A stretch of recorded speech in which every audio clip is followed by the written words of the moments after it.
Ouvir, criar e reproduzir músicas são práticas que acompanham o ser humano há milênios. Durante muito tempo, a música foi passada oralmente e depois também através da escrita musical. Em 1877, Thomas Edison inventa o fonógrafo, primeiro aparelho capaz de gravar e reproduzir sons. 10 anos depois, Emil Berliner patenteia o gramofone. O aparelho traz inovações como o uso de discos de 78 rotações ao invés de cilindros. Era o início da indústria fonográfica.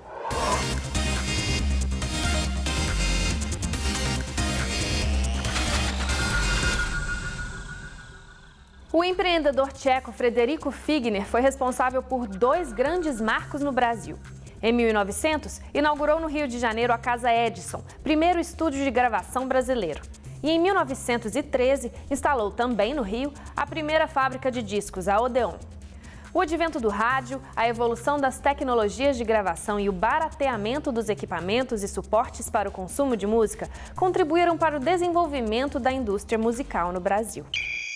A indústria do disco, a industrialização da música, ela se inicia muito cedo no Brasil. Em 1902, nós já temos os primeiros registros comerciais de música por aqui. É uma indústria que começa de forma tímida, no Rio de Janeiro, através de um empreendedor, o Frederico Figner, um pioneiro realmente. E é uma indústria que vai ter um marco importante a partir de 23, com o surgimento do rádio no Brasil, mas especialmente vai se desenvolver a partir da década de 30. Em 32, o Getúlio Vargas estava na presidência desde 30, ele vai regularizar o rádio no Brasil, o Brasil vai determinar esse modelo de rádio comercial, isso vai fortalecer a iniciativa privada na área do rádio e vai levar a que as emissoras busquem cantores, busquem artistas, para tornar mais agradável a sua programação. Então aí você começa a ter essa associação entre, de um lado, a música gravada, que já está se desenvolvendo bastante ao longo dos anos 30, com essa veiculação através do rádio. A Rádio Nacional do Rio de Janeiro fez com que Patápio Silva, por exemplo, um flautista negro espetacular, fosse um popstar no país. O cara lotava shows por onde ele passava. Dalva de Oliveira, Francisco Alves, Orlando Silva, todo esse pessoal cantava na rádio a qualquer hora, a qualquer momento. Tinha um programa do Cazé que eles iam cantar ao vivo. Sabe, estava ali na Lapa, na Cinelândia, não sei o quê. Nossa, está na hora do programa, vamos lá que eu tenho que entrar e tenho que cantar. Era maravilhoso, porque a música e a comunicação trabalhavam juntas. Aí o próximo grande marco dessa história é, sem dúvida, o surgimento da Bossa Nova, Pois no primeiro LP gravado em 58, a Bossa Nova ela vai realmente conquistar a crítica, conquistar o público e conquistar o mundo. Eu entendo que a Bossa Nova ela tem uma relação muito forte com o surgimento dos LPs, de discos que permitiam a gravação de mais músicas com uma qualidade melhor e se dirigiam a um público talvez mais exigente nesse sentido dessa estética musical. Ela também está vinculada ao surgimento da televisão, que a partir daí vai ter um papel fundamental no desenvolvimento da música, ou pelo menos no surgimento de novos grandes nomes, Toda uma geração de artistas vai surgir a partir daquele momento dos festivais dos anos 60, artistas influenciados pela Bossa Nova e uma geração que até hoje tem uma grande presença no país, tem uma grande importância para todos nós, como Chico Buarque, Caetano Veloso, Gilberto Gil, Milton Nascimento, entre tantos outros nomes. Nos anos 80, 90, que a gente tem o auge da indústria fonográfica, tudo era focado em cima da venda de um material físico de plástico, o CD. Antes do CD tinha um vinil. O vinil era um objeto grande, difícil de produzir, mais caro, difícil de distribuir.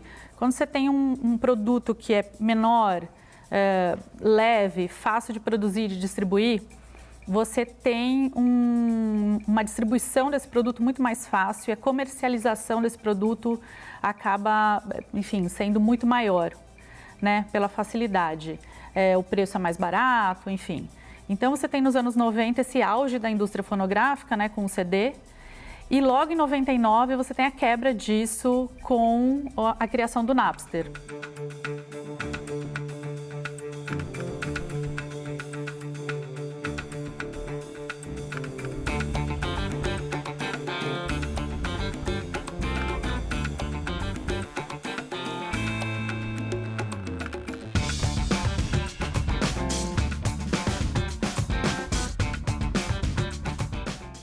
aquele sistema todo que existia da gravadora promover um artista foi caindo conforme a indústria fonográfica foi perdendo poder e recursos, muito da parte dos recursos financeiros, a gente diz, porque recursos criativos a gente tem que estar sempre buscando novos e se reinventando, e eu acho que a indústria perdeu um pouco esse pé, mas em termos de recursos financeiros, o CD foi perdendo lugar para essa coisa da distribuição digital de música. Se até então a indústria musical era caracteristicamente uma indústria onde tinha poucos grandes agentes que fabricavam o equipamento e a música, agora esses agentes perdem o controle. Eles ainda, no primeiro momento, têm um controle sobre os artistas, mas não tem mais o controle sobre a forma como as pessoas vão ouvir essa música ou sobre a comercialização dessa música. Essa música pode ser copiada e distribuída livremente na internet no primeiro momento e eles não podem fazer tanto assim a respeito. Então, você começa a ter todo um questionamento do edifício, todo um questionamento da indústria que vai ter várias consequências. No final dos anos 2000, vieram esses novos modelos de negócio, né, que seria através da distribuição digital da música. Primeiro veio o download, que nem chegou a ser super popular, né, porque daí já veio o streaming. O streaming cresce muito rápido a cada ano, o download já cai. Então, esse é um modelo novo de negócio de venda de música, né, da indústria fonográfica. Não chega ainda a ser um modelo tão lucrativo quanto a venda do produto físico nos anos 80, 90. As grandes plataformas mundiais que estão no Brasil fazem um serviço muito interessante, muito bacana, mas ainda não é aquilo que eu acredito seja o caminho da democratização da coisa. A plataforma digital, para mim, é uma possibilidade de oferecer conteúdo, musical especialmente, mas não só, de uma maneira feita como antigamente, vamos dizer, só que com uma plataforma contemporânea.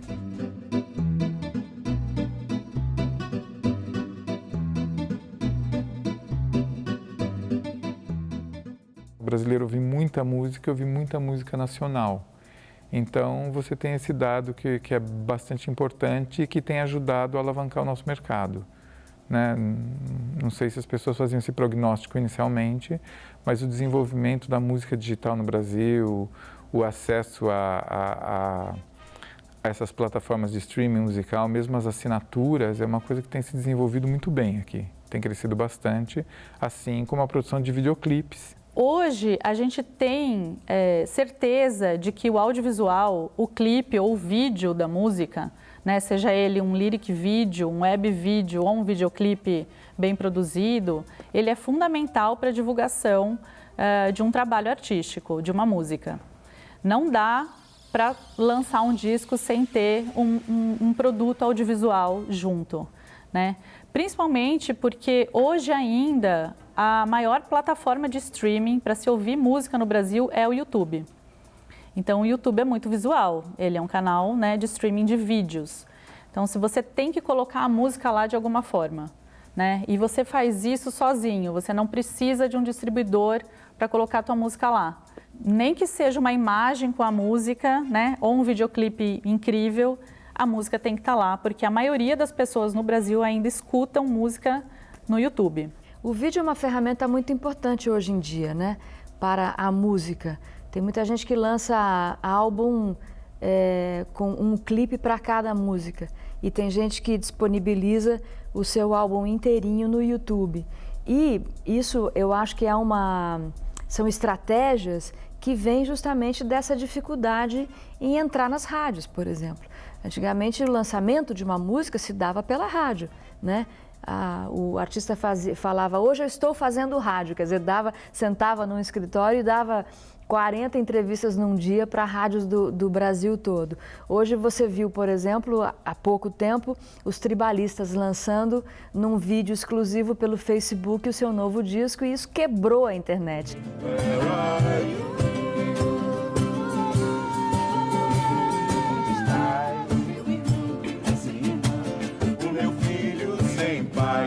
Minha mãe sem avó, dando a mão pra ninguém. pra ficar. Os meninos sem paz, onde estás, meu Senhor? Onde estás, onde estás? Nós vivemos nos últimos anos, eu diria que um fortalecimento muito grande do videoclipe. Especialmente se a gente pensar na cena do funk do Brasil, para dar um exemplo. É quase impensável, né, um artista do funk que se projete sem videoclipes. Tanto que alguns nomes do funk nunca chegaram a gravar um álbum, uma coleção de músicas, ou mesmo a lançar músicas sem o videoclipe. O lançamento sempre é simultâneo, a música e a imagem, né? A associação é muito, muito forte. De onde vem o dinheiro, só que pergunta com pau no microfone. Trombeta da Gucci, polo da Lala. Eu indo na hostel, lança uma BL. Relaxa que o Santa vai patrocinar. Eu saca das notas, vai.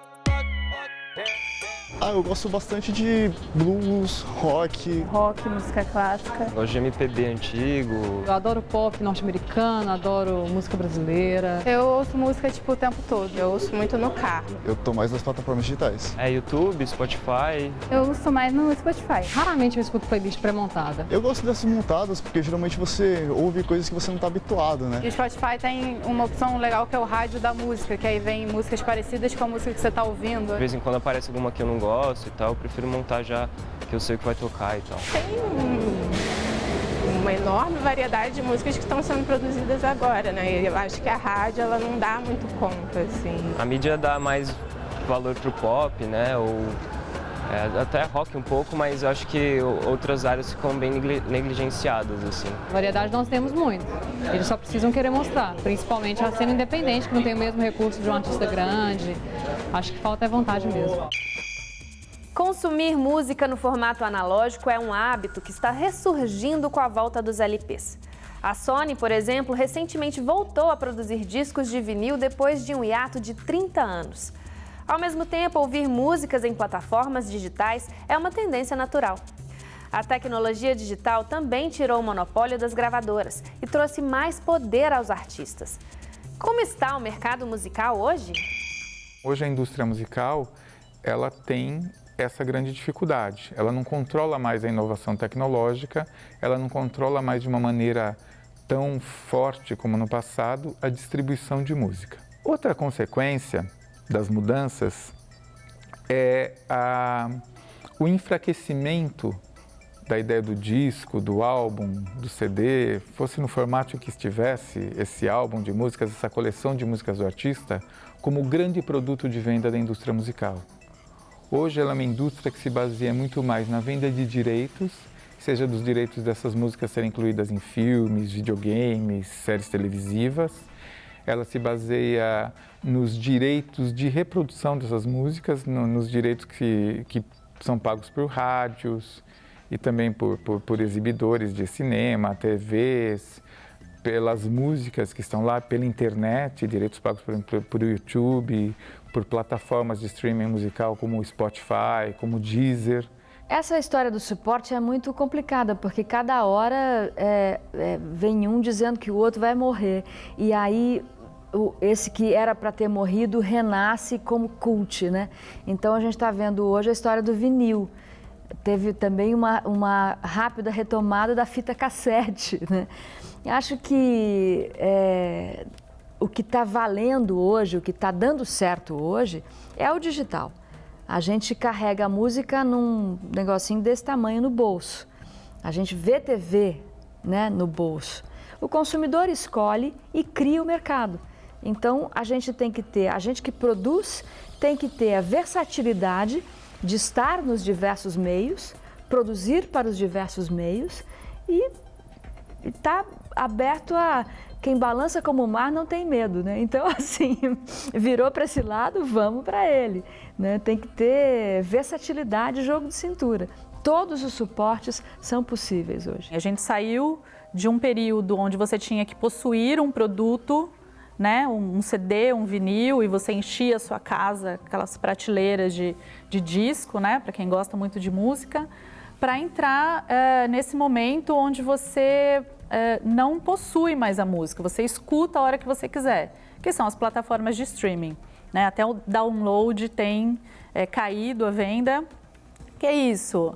Eu acho que não interessa mais você comprar aquilo e armazenar, seja numa prateleira ou seja no seu HD.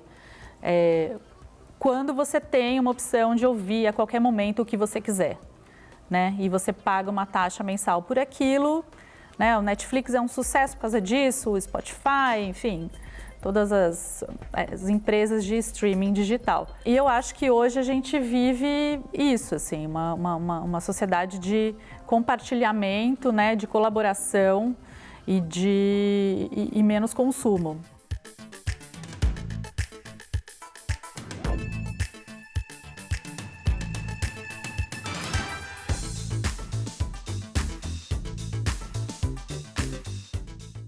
Por conta da falta de estrutura e da falta de orientação das gravadoras, o mercado ou a cena ou o ecossistema musical no Brasil ficou muito mais criativo, porque o sujeito entra dentro da casa dele, monta um estúdio e fala, bom, eu não tenho estrutura nenhuma, não tenho gravador atrás de mim, não tenho um diretor artístico, vou fazer aquilo que é a minha verdade, né? Então, por conta disso, a gente tem visto nos últimos 10 anos, por exemplo, do começo dos anos 2000 para cá, uma explosão criativa na música brasileira. Nunca tivemos tanta oferta de variedade musical. É claro que os grandes veículos de comunicação não estão nem aí para isso e continuam numa indústria, né, de música que está aí repetindo a música da moda. Os estilos de massa hoje, né, que o grande público consome, não são mais ditados exatamente pelas grandes gravadoras, que são poucas hoje, né? A gente tem 3 majors no Brasil e 2 gravadoras nacionais que são consideradas grandes. Então, hoje a gente tem outros fenômenos, né, de promoção e de divulgação dessa música para chegar no grande público. Hoje a gente tem 3 estilos que são mais fortes: o sertanejo, o funk e o gospel, que não é um estilo musical, mas ela é um estilo de vida, né? Que une todas as músicas que falam sobre Deus, religião, enfim. São as músicas mais vendidas no Brasil hoje, né? São os estilos mais vendidos no Brasil, tanto no mercado fonográfico quanto no mercado ao vivo. Se por um lado, como alguém que estuda indústria, eu tenho que falar um pouco das questões de concentração econômica e mostrar que ainda temos que enfrentar essas questões, temos que enfrentar o fato de que poucos gêneros têm muita repercussão e os meios tradicionais de exibição, especialmente rádio e televisão, eles não representam assim com tanta fidelidade o que é a diversidade musical brasileira. Por outro lado, a gente tem que falar da outra dimensão dessa história, que é a que esses novos meios de produzir música, as facilidades que o digital trouxe para você produzir sua música, produzir seu videoclipe, ou mesmo para você falar da música que você gosta, elas permitem acesso a muita coisa e permitem a expressão de muitas vozes diferentes.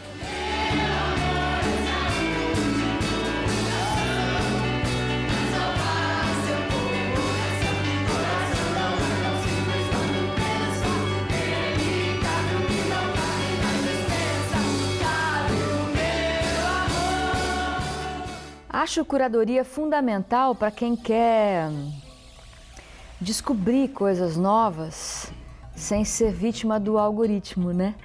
Porque quando você está numa plataforma tradicional de música, ou de cultura, ou do que seja, essa plataforma ela vai lendo os seus hábitos e vai te mostrando aquilo que aquele robozinho ali acha que você quer ver.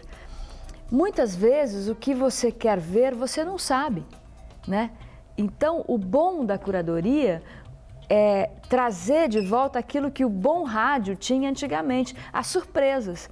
Então, muitas vezes eu estou ouvindo uma rádio digital gringa e aquilo vai me dando um estímulo, porque eu estou ouvindo coisas ali que eu sequer imaginei eu poderia ouvir, né, aqui no Brasil. Nos anos 90. Agora sim, você tem acesso a tudo. Então a curadoria nesse sentido faz uma peneira, faz uma pescagem, sabe? Faz uma busca que um especialista sabe fazer. Nós temos grandes nomes da história do rádio de São Paulo, como o Kid Vinil, né? O saudoso Kid, como o Maurício Kubrusli, Fábio Massari, Patrícia Palumbo, Daniel Daiben, Fausto Canova, no meu caso, o Walter Silva, nomes que trouxeram para nós essa música, que nos ajudaram a conhecer e a amar a música que de outro modo talvez não chegasse até a nossa presença. Então, um problema hoje é isso, diante dessa maré imensa de música, talvez faltem mais vozes mostrando coisas, apresentando, ajudando o público a se orientar nesse oceano. E talvez por isso também tantas pessoas às vezes ouçam as mesmas músicas, porque a concentração acaba sendo maior também por isso, pela falta de uma crítica especializada, de um jornalismo cultural engajado que ajude as pessoas a se situarem assim diante desse volume tão imenso de informação que recebemos.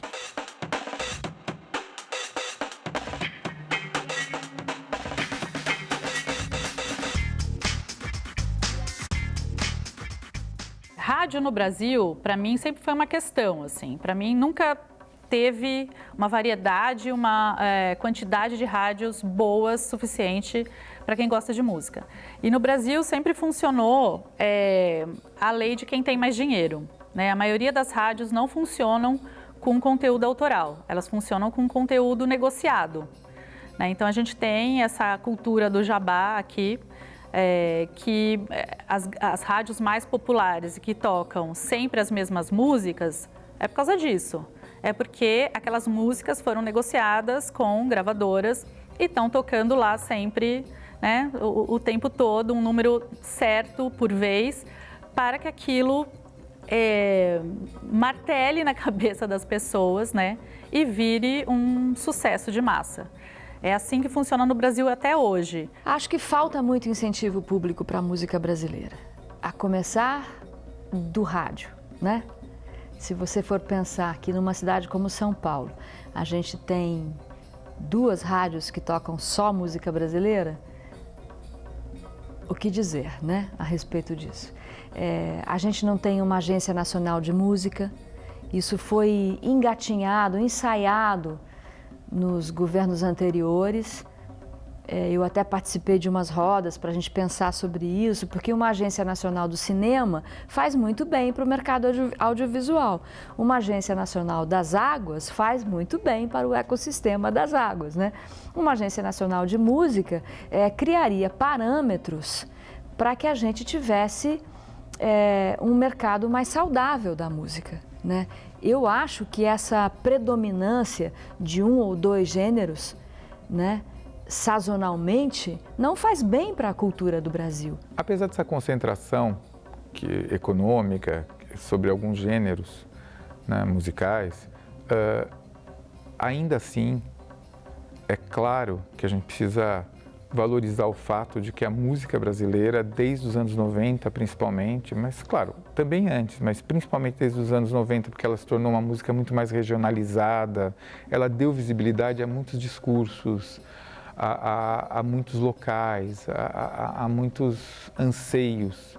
Então, eu acho que isso é outro aspecto fundamental que a gente não pode esquecer. Hoje, a música brasileira, o funk, o rap, o samba, e todas essas formas, o sertanejo e todos os outros gêneros que estão por aí, ela oferece uma representação muito maior de Brasil. Desde o início da indústria fonográfica, muitas inovações têm transformado o mercado musical.